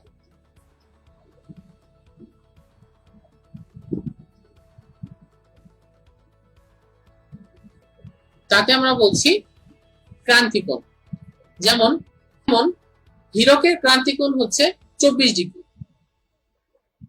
অর্থাৎ আলোক রশ্মি যদি হীরকের উপর 24 ডিগ্রিতে আপতিত হয়, তাহলে যে প্রতিসরিত রশ্মিটা থাকবে সেটি একদম বিভেদ তল ঘেঁষে যাবে। অর্থাৎ সেক্ষেত্রে প্রতিফলন প্রতিসরণ কোণ হবে 90 ডিগ্রি।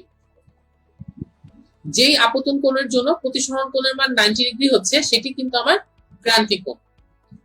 এখন যদি এই ক্রান্তিকোণের চেয়ে বড় কোণে আপতিত হয় তাহলে কি হবে? ক্রান্তিকোণের ক্ষেত্রে আমরা যেটি দেখেছি যে আপতিত হচ্ছে, মনে করা যায় এভাবে এই কোণে, এবং প্রতিসরিত হচ্ছে এই কোণে, এভাবে করে একদম বিভেদ তল ঘেঁষে যাচ্ছে।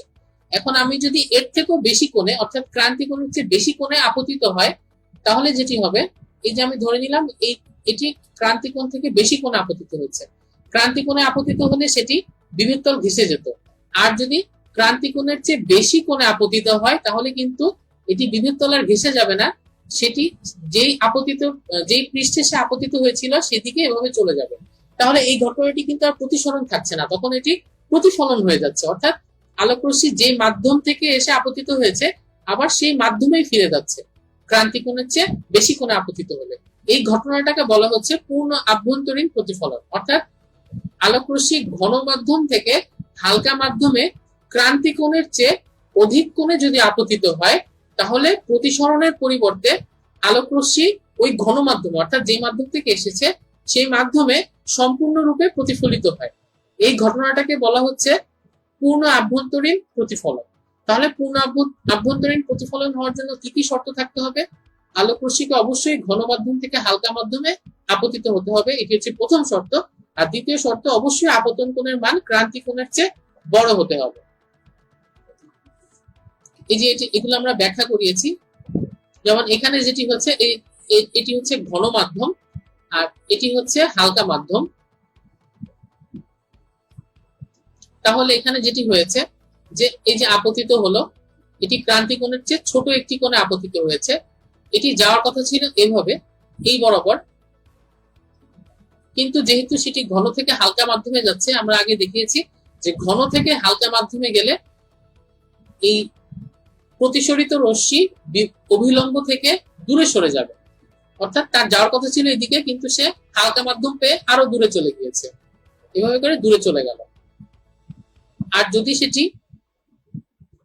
ক্রান্তিকোণে আপতিত হয়, এটি যদি ক্রান্তিকোণে আপতিত হয় তাহলে একদম বিভেদ তল ঘেঁষে যাবে। আর যদি ক্রান্তিকোণের চেয়ে বড় কোণে আপতিত হয় তাহলে এটি আবার ঘন মাধ্যমে ফিরে আসবে। এটি হচ্ছে আমার পূর্ণ আভ্যন্তরীণ প্রতিফলন।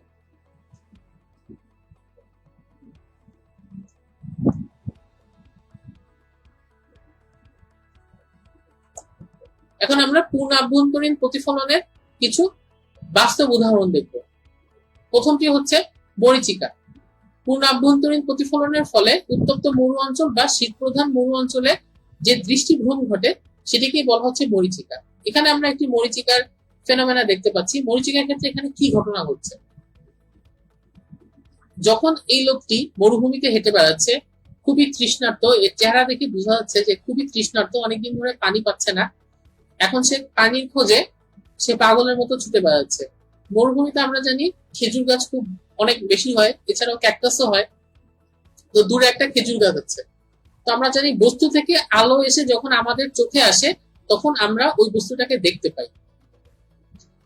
এই যে খেজুর গাছটা আছে, সেই খেজুর গাছ থেকে যখন আলো এদিকে আসছে তখন ঘটনাটা কি হচ্ছে? প্রথমত, যেহেতু মরুভূমিতে আকাশে সূর্যের তাপমাত্রা অনেক বেশি থাকে এবং সূর্যের তাপমাত্রা সরাসরি এই বালির উপরে পড়ছে, কাজে এই বালির তাপমাত্রা অনেক বেড়ে যাচ্ছে।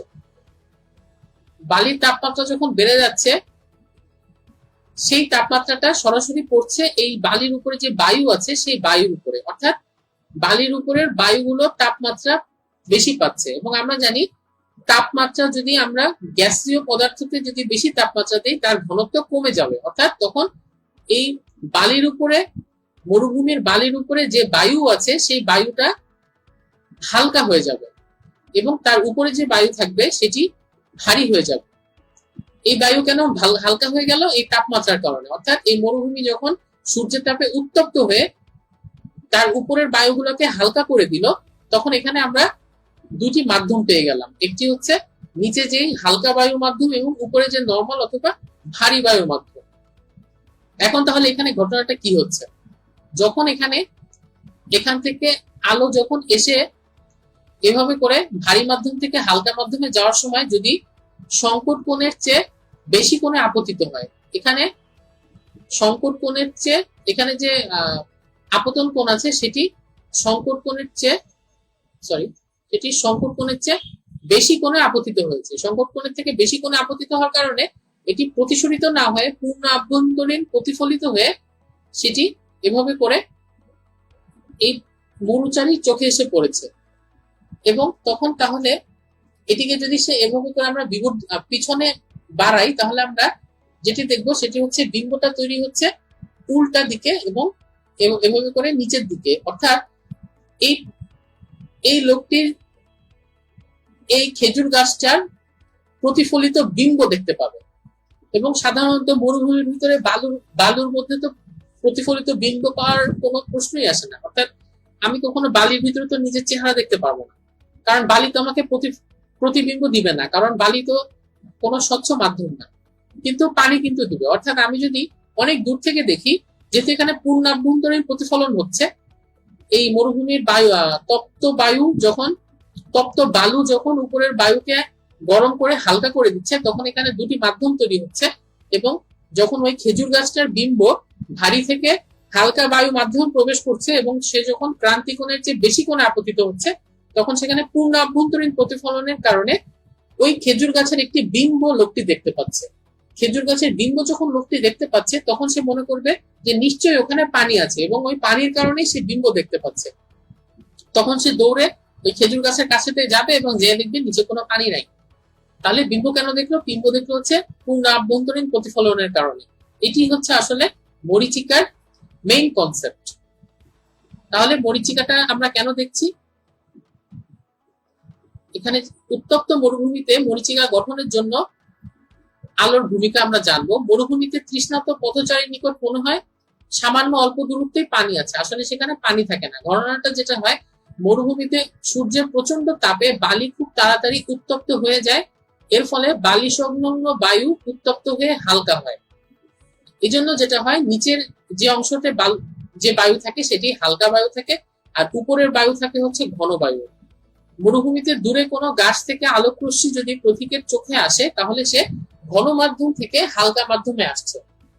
এখন সে প্রতিসরিত রশ্মি যদি ক্রান্তিকোণের চেয়ে এই আপতন কোণ যদি ক্রান্তিকোণের চেয়ে বড় কোণে আপতিত হয়, ওই রশ্মিটা আলোক রশ্মি গাছ থেকে যে আলোক রশ্মি আসছে, তখন সেটি কিন্তু আর প্রতিসরিত না হয়ে পূর্ণ আভ্যন্তরীণ প্রতিফলন হবে এবং এই কারণে ওই লোকটা ওই গাছের একটা বিম্ব দেখতে পাবে। এবং এই ঘটনাটাই হচ্ছে মরীচিকা। অর্থাৎ সে মনে করবে যে ওখানে পানি আছে এবং পানিতে গাছের বিম্ব দেখা যাচ্ছে। একই কারণে প্রখর রোদে উত্তপ্ত পিচ ঢালা রাজপথকে আমরা ভেজা দেখতে পাই। একই কারণে, কারণ প্রখর রোদে ওই উত্তপ্ত পিচ ঢালা রাস্তার উপরের বায়ুটা হালকা হয়ে যায় এবং তার উপরের বায়ুটা ভারী থাকে। এই জন্য আমরা যখন হাইওয়েতে অনেক দূর থেকে আমরা রোদের ভেতরে দেখতে পাবো, মাঝে মাঝে মনে হয় যে নিচে যে রাস্তাটি সেটি ভেজা ভেজা। আসলে ভেজা ভেজা না, এটা পূর্ণ আভ্যন্তরীণ প্রতিফলনের কারণে আমরা অন্য জিনিসের বিম্ব ওখানে দেখতে পাচ্ছি।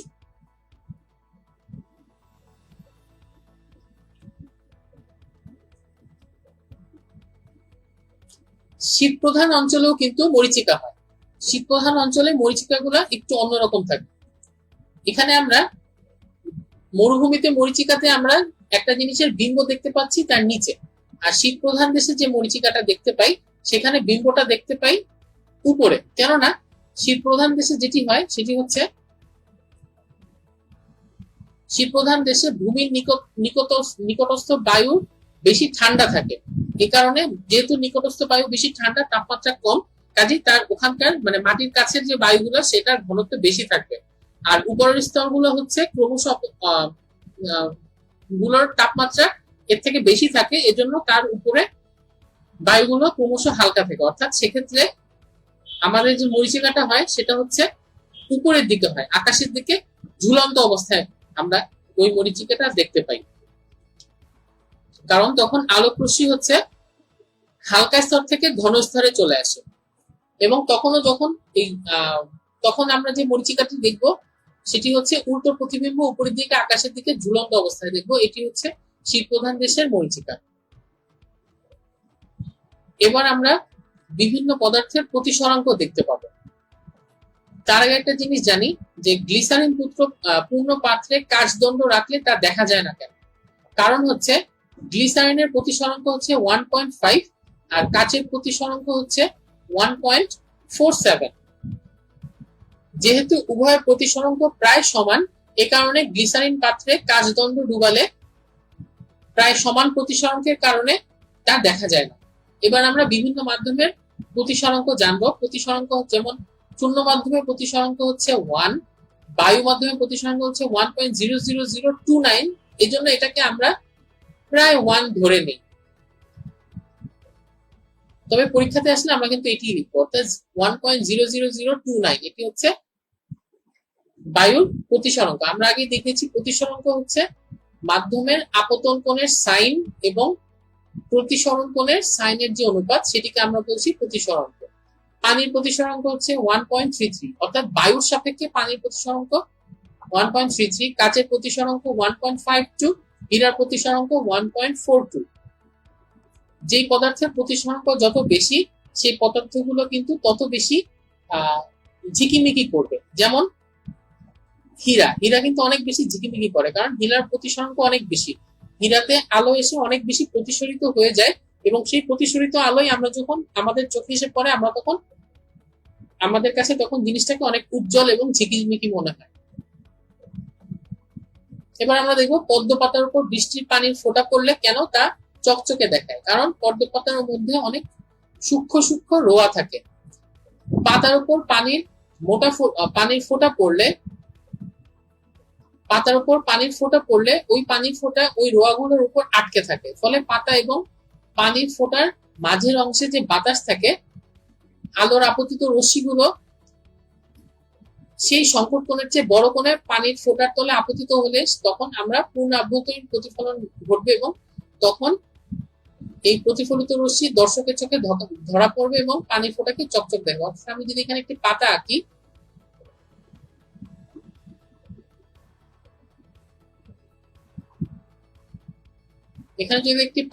পাতার উপরে আমি ধরে নিলাম এখানে একটি পানির ফোঁটা আছে।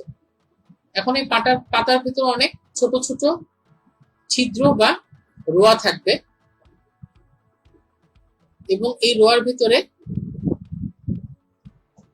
পানিগুলো আটকে থাকবে। তাহলে এখানে কিন্তু দুটি মাধ্যম আসছে। একটি হচ্ছে পানি মাধ্যম, পানিটা হচ্ছে ঘন মাধ্যম, আর এর ভেতরে যে বাতাস আছে, বাতাসপূর্ণ কুঠুরি আছে, সেটি হচ্ছে হালকা মাধ্যম। তাহলে এখন আলো যদি সংকট কোণের চেয়ে বেশি কোণে এই ঘন থেকে হালকা মাধ্যমে আপতিত হয়, তখন আলো পূর্ণ আভ্যন্তরীণ প্রতিফলন ঘটবে। অর্থাৎ পূর্ণ আভ্যন্তরীণ প্রতিফলনের কারণে আমরা তখন ওই পানির ফোঁটাটাকে অনেক বেশি চকচকে দেখবো। আর পূর্ণ আভ্যন্তরীণ প্রতিফলন ঘটার জন্য যে শর্তটা প্রয়োজন, অর্থাৎ আলোকরশ্মি ঘন থেকে হালকা মাধ্যমে আপতিত হবে, সেটি নিশ্চিত করবে সেই পদ্ম পাতার যে ছোট ছোট রোয়া থাকে সেটির ভিতরে যে বাতাস আছে সেটি হালকা মাধ্যম হিসেবে কাজ করবে, এবং পানির ফোঁটা হচ্ছে ঘন মাধ্যম হিসেবে কাজ করবে। এবার আমরা জানবো কেন কাঁচ বা পানিকে স্বচ্ছ বা বর্ণহীন দেখায়। কাঁচ বা পানির মধ্য দিয়ে যখন সাদা আলোর মধ্যস্থ 7টি বর্ণ চলে যায়, তখন কোনো আলোক রশ্মি শোষিত হয় না। আলোক রশ্মি শোষিত না হয়ে যে যতগুলো কালার, যে সাদা আলোটা এসেছিল সেই সাদা আলোটাই বের করে দেয়, কোনো আলো শোষণ করে না। এই কারণে আমরা কাঁচ বা পানিকে স্বচ্ছ দেখবো। ইনফ্যাক্ট আমরা যত ট্রান্সপারেন্ট যত কিছু থেকে দেখি সবকিছুই কিন্তু একই, কোনো আলো শোষণ করে না। আমরা আগে একটা ফুলের উদাহরণ দিয়ে দেখিয়েছি যে কোনো বস্তু যেই আলোগুলো শোষণ করে, আমরা সেই বর্ণগুলো আমরা ওই বস্তুতে দেখবো না। যেমন একটা গোলাপ ফুল, সে লাল ছাড়া অন্য সব বর্ণ শোষণ করে নেয়। এই জন্য আমরা গোলাপ ফুল থেকে শুধু লাল বর্ণটাই পাই, কারণ সে শুধু লাল আলোটাই আমাদের চোখে ফেলছে, বাকিগুলো সে শোষণ করে ফেলছে। রাতের আকাশে তারাগুলা ঝিকিমিকি করে, এটার কারণ হচ্ছে আলোর প্রতিসরণ। আলোর প্রতিসরণের কারণেই রাতের আকাশে নক্ষত্রগুলো ঝিকিমিকি করে। কারণ বিভিন্ন কারণে বায়ুমণ্ডলের বিভিন্ন স্তরে তাপমাত্রার পরিবর্তন হয়, তাপমাত্রার পরিবর্তনের সাথে সাথে তাদের ঘনত্ব পরিবর্তন হয় এবং প্রতিসরাঙ্কেরও পরিবর্তন হয়। অর্থাৎ দূরবর্তী নক্ষত্র থেকে আগত আলো বায়ুমণ্ডলের ভেতর দিয়ে আসার সময় সে বিভিন্ন প্রতিসরাঙ্কের বায়ুমণ্ডলের ভেতর দিয়ে সে প্রতিনিয়ত প্রতিসরিত হয়ে এঁকে বেঁকে আমাদের চোখে আসে। এ কারণে আমরা আলোটাকে, যদিও আলোটার থেকে তারাগুলো নক্ষত্রগুলো অনেক দূরে এবং সেখান থেকে যে আলো আসতেছে সেটিকে একটি বিন্দুর মতো দেখা যাওয়ার কথা, কিন্তু মাঝখানে অনেকগুলো বায়ুস্তর থাকার কারণে বারবার প্রতিসরিত হয়ে এঁকে বেঁকে তারা আমাদের চোখে আসে। এ কারণে আমরা সেগুলো ঝিকিমিকি ঝিকিমিকি দিই। অর্থাৎ সিম্পলি বলতে গেলে আমরা যেমন যখন স্টার আঁকি, আমরা আঁকি এভাবে করে, কিন্তু পৃথিবীতে এরকম কোনো স্টার নেই। সবগুলো নক্ষত্রই হবে গোল অথবা এরকম এবড়ো থেবড়ো এরকম হবে। কিন্তু আমরা স্টার কেন আঁকছি? কারণ হচ্ছে ওই আলোক রশ্মি বিভিন্ন ভাবে অনিয়মিতভাবে প্রতিসরিত হয়ে যখন আমাদের চোখে আসছে তখন আমরা এটিকে এভাবে ঝিকিমিকি ঝিকিমিকি অবস্থায় দেখছি। এ কারণে আমরা তারাকে আমরা স্টারের মতো করে, মানে আমরা স্টার শেপে আঁকছি। তবে এর মেইন কারণ হচ্ছে আলোর প্রতিসরণের কারণে বায়ুমণ্ডলের বিভিন্ন স্তরের প্রতিসরণ তো আলাদা হয়, এই জন্য বিভিন্ন স্তরে বিভিন্নভাবে প্রতিসরিত হয়ে তারাগুলো আমাদের চোখে যখন আসে তখন আমরা এটাকে অনেক উজ্জ্বল